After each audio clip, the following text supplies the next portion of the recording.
সবসময় এই খাবারটা দিতাম না। আমি সবসময় গম আর প্লেন সর্ষে এর সাথে মিক্স করে খাবারটা দিতাম।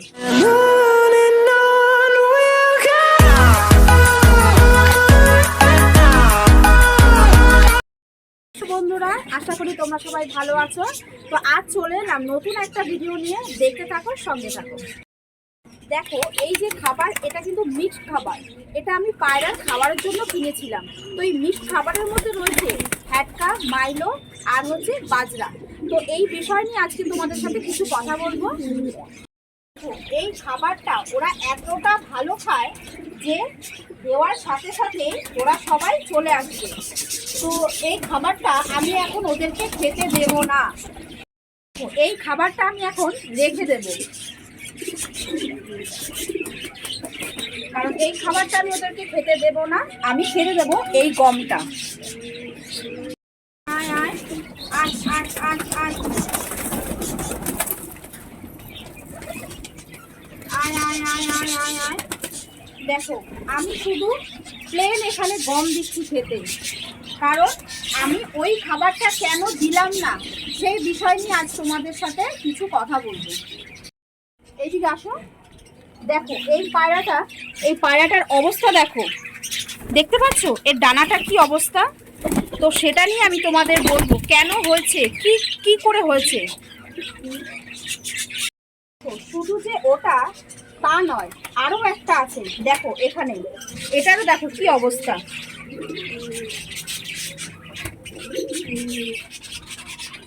দেখেছো?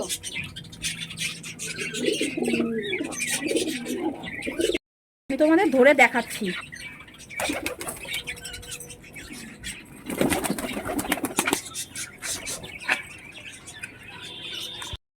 আমি তোমাদের এখানে রেখে দেখাচ্ছি এর অবস্থাটা কি। দেখো কিভাবে হাঁটছে, দেখতে পাচ্ছ তো?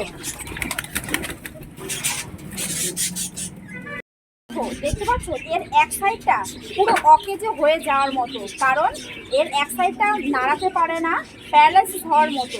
তো এটা কি কারণে হয়েছে, আমি অনেক দাদা ভাইদের কাছে আমি বলেছিলাম, তোমরা যদি জেনে থাকো এটা কেন হচ্ছে বা কি ট্রিটমেন্ট করলে এটা ঠিক হবে, তোমরা কিন্তু সেইভাবে কোনো কিছু রিপ্লাই দাওনি।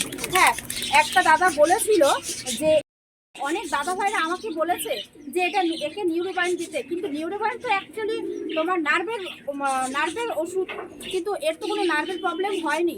এটা এই রোগটা কোথা থেকে হয়েছে, কেন হয়েছে, কিভাবে হয়েছে সেটাই তোমাদের বলবো। দেখো এটা কি কারণে হয়েছে। দেখো, প্রথমে ছিল একটা, তারপরে চারটে হয়েছে। দেখো, প্রথমে হয়েছে এটার, তারপরে হয়েছে ওটার, তারপরে দেখো ওই কোনায় একটা আছে, ওই দেখো এখানে একটা আছে, এরও দেখছি আস্তে আস্তে পা তুলে রয়েছে। এত সুন্দর পায়রা, এত সুন্দর পায়রাগুলোকে আমরা নিজে হাতে মারছি। কিভাবে মারছি আর কি কারণে হচ্ছে সেটা আমি তোমাদের দেখাচ্ছি। আসি সেই আসল কথাতে। দেখো, এখানে আছে সেই মিক্সড খাবার। এই মিক্সড খাবারের মধ্যে একটা খাবার আছে যেটা বিষের মতো কাজ করে। দেখো, এই জিনিসটা মুসুরি ডালের মধ্যেও দেখা যায়। অতিরিক্ত মুসুরি ডাল খেলে কি হয়, আমাদের ইউরিক অ্যাসিড হয়। তো ইউরিক অ্যাসিড এমনই একটা জিনিস যে একটা সাইড পুরো প্যারালাইসিস মতো হয়ে যেতে পারে, তখন আমরা হাঁটতে চলতে পারি না, অকেজো হয়ে যাই। তো সেই জিনিসটা, সেম জিনিস আমার পায়রার মধ্যে হয়েছে। তো যখন জিনিসটা বুঝতে পারলাম কি কারণে হচ্ছে, কি খেয়ে হয়েছে, সবসময় এই খাবারটা দিতাম না। আমি সবসময় গম আর প্লেন সর্ষে এর সাথে মিক্স করে খাবারটা দিতাম। তো যবে থেকে আমি এই খাবারগুলো দিতে শুরু করেছি, তারপর থেকে এই প্রবলেমগুলো দেখা দিয়েছে। এই 4-5 দিন ধরে আমি ওই খাবারটা দেওয়া বন্ধ করে দিয়েছি। বন্ধ করে দেওয়ার পরে ওই 4টে পায়রা দেখছি আস্তে আস্তে সুস্থ হয়ে যাচ্ছে। যেটা একদমই হাঁটতে পারছে না সেটা আবার দেখছি একটু একটু করে হাঁটতে শিখছে। যেটা উঠতে পারছে না সেটা আবার দেখছি আস্তে আস্তে করে নতুন করে উঠতে শিখেছে।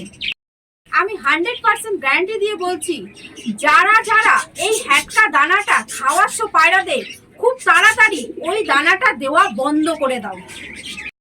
দেখো, আমরা যে বলি না যে পায়রার ডানায় জল জমে যাওয়া বা পায়রার ডানায় গিট হওয়া, এই ধারণাটা সম্পূর্ণ ভুল। ঠিক আছে, এটা সম্পূর্ণ ইউরিক অ্যাসিড থেকে হয়। যারা যারা এই খাবারটা দিচ্ছ তারা অতি অবশ্যই খাবারটা বন্ধ করে দাও, তোমাদের পায়রা একদম সুস্থ থাকবে। ভিডিওটা দেখার পর তোমাদের যদি ভালো লেগে থাকে তাহলে আমার ভিডিওটাকে অবশ্যই একটা লাইক করে দিও। আর চ্যানেলটিকে যারা যারা এখনো পর্যন্ত সাবস্ক্রাইব করোনি তারা অবশ্যই সাবস্ক্রাইব করে নিও। আজ ভিডিওটা এই পর্যন্তই, আবার দেখা হচ্ছে নতুন কোনো ভিডিও নিয়ে। টাটা।